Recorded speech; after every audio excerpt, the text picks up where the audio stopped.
Hello student, आज की इस वीडियो में देखेंगे 8th ग्रेड अभ्यास पुस्तिका 2024-25 कक्षा 8 विषय विज्ञान। आज की वीडियो में देखेंगे अध्याय 10 में दिया है ध्वनि। तो चलिए क्वेश्चन की ओर चलते हैं। तो यहाँ पे देख लीजिए, इस तरह से आपको भर लेना है, तो आप भर लीजिएगा अपनी बुक में। इसके बाद आता है आपका सही विकल्प चुनकर लिखिए। पहला क्वेश्चन है, तो आपका पहले क्वेश्चन का सही उत्तर होगा ए नंबर, इसकी आवृत्ति से। इसके बाद दूसरा क्वेश्चन है, दूसरे का आपका सही उत्तर हो जाएगा, दूसरे का सही उत्तर होगा सी नंबर, ध्वनि सुनाई देना बंद हो जाएगी। इसके बाद नेक्स्ट आता है आपका तीसरे का आपका उत्तर होगा डी नंबर, तबला। इसके बाद आता है आपका चौथा का उत्तर होगा आपका सी नंबर, केवल 1, 2 और 3। इसके बाद नेक्स्ट क्वेश्चन आता है आपका पाँचवा का आपको उत्तर में करना है तीसरा, आयाम घटाना होगा। इसके बाद नेक्स्ट आता है आपका रिक्त स्थानों वाले प्रश्न। इसके बाद है पहले में आपको भरना है आवृत्ति और दूसरे में भरना है आपको 20 हर्ट्ज।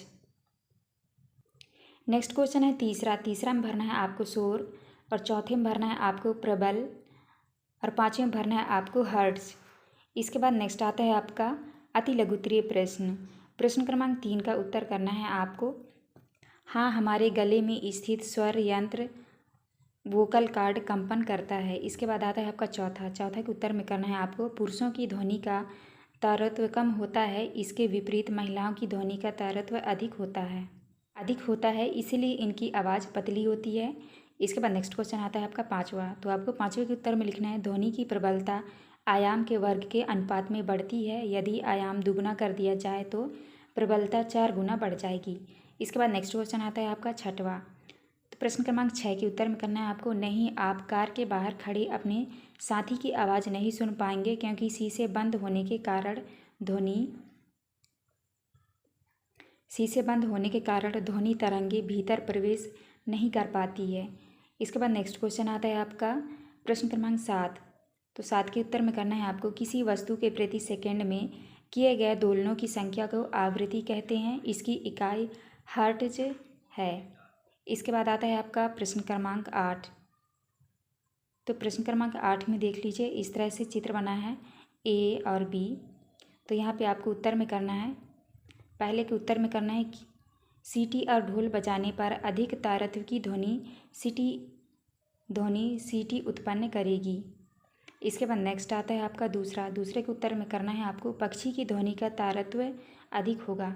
इसके बाद नेक्स्ट क्वेश्चन आता है आपका 9वां, तो प्रश्न क्रमांक 9 के उत्तर में करना है आपको शोर असंगत ध्वनियों का मिश्रण होता है, जबकि संगीत सुरमय ध्वनियों का संगठित रूप है।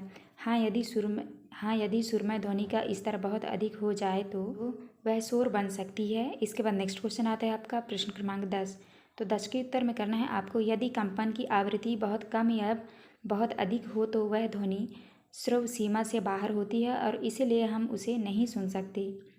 इसके बाद आता है आपका प्रश्न क्रमांक 11, तो 11 के उत्तर में करना है आपको श्रव्य ध्वनियाँ 20 हर्ट्ज से 20,000 हर्ट्ज की आवृत्ति वाली होती है, जिन्हें मानव कान सुन सकता है। अनश्रव्य ध्वनियाँ इस सीमा से बाहर होती है और हम उन्हें नहीं सुन सकते।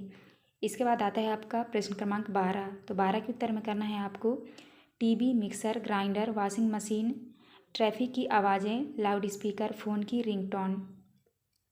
इसके बाद आता है आपका दीर्घोत्तरीय प्रश्न क्रमांक 13 में है, तो प्रश्न क्रमांक 13 का उत्तर करना है आपको अवांछित और हानिकारक ध्वनियों का अत्यधिक स्तर ध्वनि प्रदूषण कहलाता है। यह कानों और मानसिक स्वास्थ्य पर बुरा प्रभाव डाल सकता है, जिससे सिर दर्द, चिंता और सुनने की क्षमता में कमी जैसी समस्याएं हो सकती हैं। इसके बाद आता है आपका प्रश्न क्रमांक 14, तो प्रश्न क्रमांक 14 के उत्तर में आपको करना है ध्वनि वस्तुओं के कंपन से उत्पन्न होती है। ये कंपन हवा के माध्यम से ध्वनि तरंगों के रूप में हमारे कान तक पहुंचते हैं। कान के पर्दे से टकराकर ये ध्वनि तरंगे विद्युत संकेतों में बदल जाती है, जो मस्तिष्क द्वारा ध्वनि के रूप में पहचानी जाती है। इसके बाद नेक्स्ट क्वेश्चन आता है आपका प्रश्न क्रमांक 15, तो आपको प्रश्न क्रमांक 15 का उत्तर जो है आपको इस तरह से कर लेना है, तो आप कर लीजिएगा।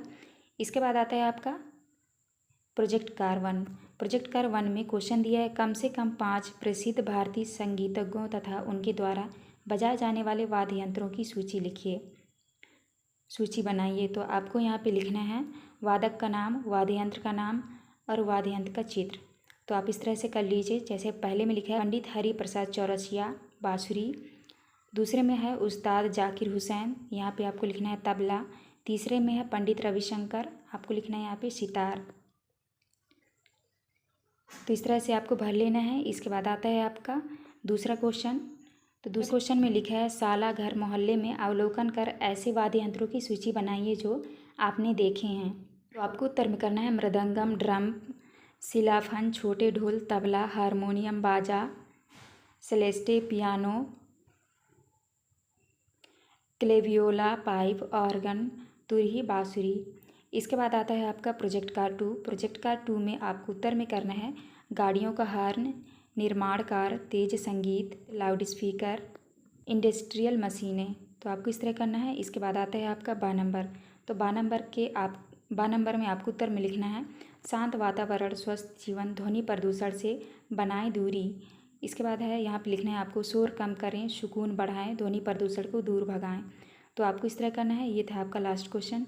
यहाँ पे हमारी वीडियो कंप्लीट होती है। वीडियो अच्छी लगी तो प्लीज़ हमारे चैनल को लाइक एंड सब्सक्राइब करिएगा। मिलते हैं अब नेक्स्ट वीडियो में।